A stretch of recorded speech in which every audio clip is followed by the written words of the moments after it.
श्रद्धालुओं, जय श्री कृष्णा, जय श्री राम, जय श्री राधे राधे, जय श्री महाकाल।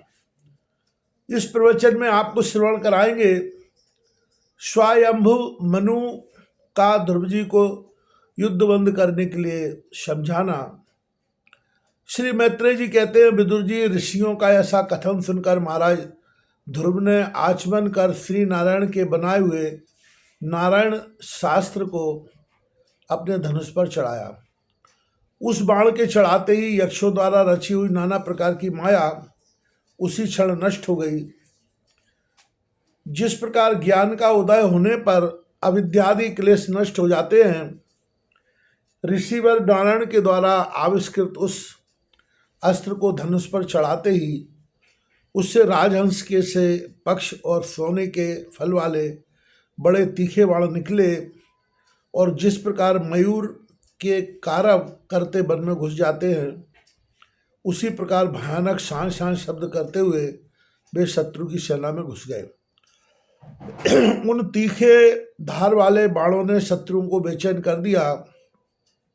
तब उस रणांगण में अनेकों यक्षों ने अत्यंत कुपित होकर अपने अस्त्र शस्त्र संभाले और जिस प्रकार गरुड़ के छेड़ने से बड़े बड़े सर्प फन उठाकर उनकी ओर दौड़ते हैं, उसी प्रकार वे इधर उधर से ध्रुव जी पर टूट पड़े। उन्हें सामने आते देख ध्रुव जी ने अपने बाणों द्वारा उनकी भुजाएं, जांघें, कंधे और उदर आदि अंग प्रत्यंगों को छिन्न भिन्न कर उन्हें सर्वश्रेष्ठ लोक सत्यलोक में भेज दिया, जिसमें ऊर्ध्व रेता मुनिगण सूर्यमंडल का भेदन करके जाते हैं। अब उनके पितामह स्वयंभु मनु ने देखा कि विचित्र रथ पर चढ़े हुए ध्रुव अनेकों निरपराध यक्षों को मार रहे हैं, तो उन्हें उन पर बहुत दया आई। वे बहुत से ऋषियों को साथ लेकर वहां आए और अपने पौत्र ध्रुव को समझाने लगे।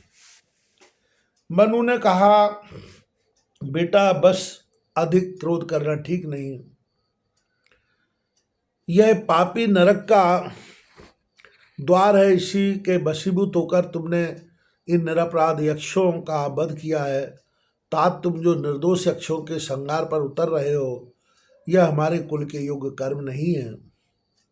साधु पुरुष इसकी बड़ी निंदा करते हैं। बेटा, तुम्हारा अपने भाई पर बड़ा अनुराग था, यह तो ठीक है, परंतु देखो, उसके वध से संतप्त होकर तुमने एक यक्ष के साथ यक्ष के अपराध करने पर प्रसंगवश कितनों की हत्या कर डाली। इस जड़ शरीर को ही आत्मा मानकर इसके लिए पशुओं की भांति प्राणियों की हिंसा करना, यह भगवत से भी साधुजनों का मार्ग नहीं है।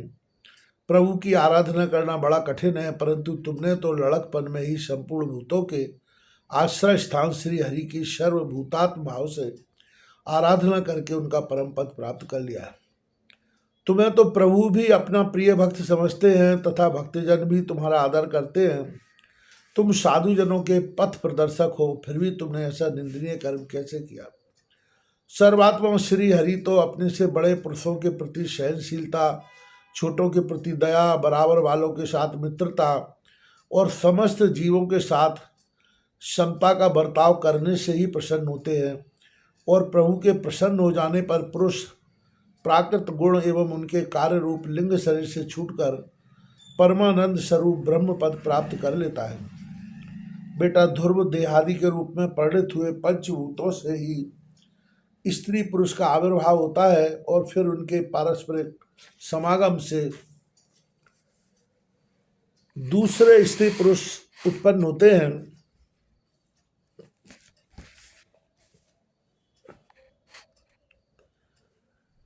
ध्रुव इस प्रकार भगवान की माया से सत्वादि गुणों में न्यूनाधिक भाव होने से ही जैसे भूतों द्वारा शरीरों की रचना होती है, वैसे ही उनकी स्थिति और प्रलय भी होते हैं। पुरुष श्रेष्ठ निर्गुण परमात्मा तो इनमें केवल निमित्त मात्र है।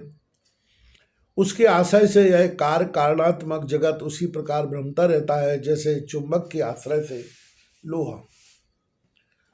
काल शक्ति के द्वारा क्रमशः सत्वादि गुणों में क्षोभ होने से लीलामय भगवान की शक्ति भी सृष्टि आदि के रूप में विभक्त हो जाती है। अतः भगवान अकर्ता होकर भी जगत की रचना करते हैं और संहार करने वाले न होकर भी इसका संहार करते हैं। सचमुच उन अनंत प्रभु की लीला सर्वथा अचिंतनीय है।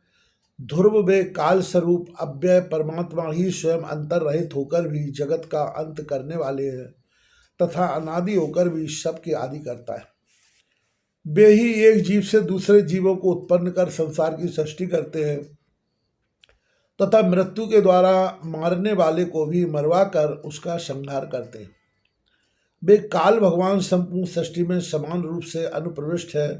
उनका ना तो कोई मित्र पक्ष है न शत्रु पक्ष है।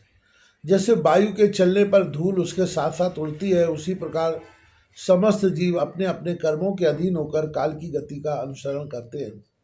अपने अपने कर्मानुसार सुख दुख दुखादि फल भोगते हैं। सर्वसमर्थ श्री हरि कर्म बंधन में बंधे हुए जीव की आयु की वृद्धि और क्षय का विधान करते हैं, परंतु वे स्वयं इन दोनों से रहित और अपने स्वरूप में स्थित है। राजन, इन परमात्मा को ही मीमांसक लोग कर्म, चारवाक, स्वभाव, वैशेषिक, मतावलंबी, काल, ज्योतिषी, दैव और काम शास्त्री काम कहते हैं। वे किसी भी इंद्रिय या प्रमाण के विषय नहीं हैं। महदादि अनेक शक्तियाँ भी उन्हीं से प्रकट हुई हैं।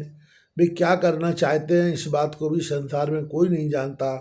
फिर अपने मूल कारण उन प्रभु को जान ही कौन सकता है। बेटा, ये कुबेर के अनुचर तुम्हारे भाई को मारने वाले नहीं हैं, क्योंकि मनुष्य के जन्म मरण का वास्तविक कारण तो ईश्वर है। एकमात्र वही संसार को रचता, पालता और नष्ट करता है, किंतु अहंकार शून्य होने के कारण इसके गुण और कर्मों से वह सदा निर्लेप रहता है। वे संपूर्ण प्राणियों के अंतरात्मा, नियंता और रक्षा करने वाले प्रभु ही अपनी माया शक्ति से युक्त होकर समस्त जीवों का सृजन, पालन और संहार करते हैं। जिस प्रकार नाक में नकेल पड़े हुए बैल अपने मालिक का बोझा ढोते रहते हैं, उसी प्रकार जगत की रचना करने वाले ब्रह्मादि भी नाम रूप डोरी से बंधे हुए उन्हीं की आज्ञा का पालन करते हैं।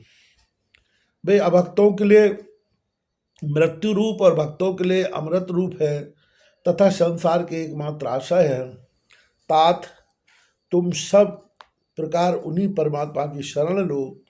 तुम 5 वर्ष की ही अवस्था में अपनी सौतेली माता के बागवाड़ों से मर्मात होकर माँ की गोद छोड़कर वन को चले गए थे। वहाँ तपस्या द्वारा जिन ऋषिकेश भगवान की आराधना करके तुमने त्रिलोकी से ऊपर ध्रुपद प्राप्त किया है और जो तुम्हारे बैर भावहीन सरल हृदय में वात्सल्यवश विशेष रूप से विराजमान हुए हैं, उन निर्गुण, अद्वितीय, अविनाशी और नित्य मुक्त परमात्मा को अध्यात्म दृष्टि से अपने अंतःकरण में ढूंढो। उनमें यह भेदभाव प्रपंच न होने पर भी प्रतीत हो रहा है। ऐसा करने से सर्वशक्ति संपन्न परमानंद स्वरूप सर्वांतर्यामी भगवान अनंत में तुम्हारी सुदृढ़ भक्ति होगी और उसके प्रभाव से तुम मेरेपन के रूप में दृढ़ हुई अविद्या की गांठ को काट डालोगे। राजन, जिस प्रकार औषधि से रोग शांत किया जाता है, उसी प्रकार मैंने तुम्हें जो कुछ उपदेश दिया है उस पर विचार करके अपने क्रोध को शांत करो। क्रोध कल्याण मार्ग का बड़ा ही विरोधी है। भगवान तुम्हारा मंगल करे। क्रोध की वशीभूत हुए पुरुष से सभी लोगों को बड़ा भय होता है। इसलिए जो बुद्धिमान पुरुष ऐसा चाहता है कि मुझसे किसी भी प्राणी को भय न हो और मुझे भी किसी से भय न हो, उसे क्रोध के वश में कभी न होना चाहिए। तुमने जो यह समझकर कि ये मेरे भाई के मारने वाले हैं, इतने यक्षों का संहार किया है, इससे तुम्हारे द्वारा भगवान शंकर के सखा कुबेर जी का बड़ा अपराध हुआ है।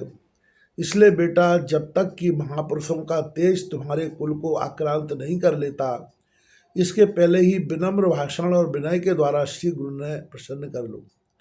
इस प्रकार स्वयंभुव मनु ने अपने पौत्र ध्रुव को शिक्षा दी। तब ध्रुव जी ने उन्हें प्रणाम किया। इसके पश्चात वे महर्षियों के सहित अपने लोक को चले गए।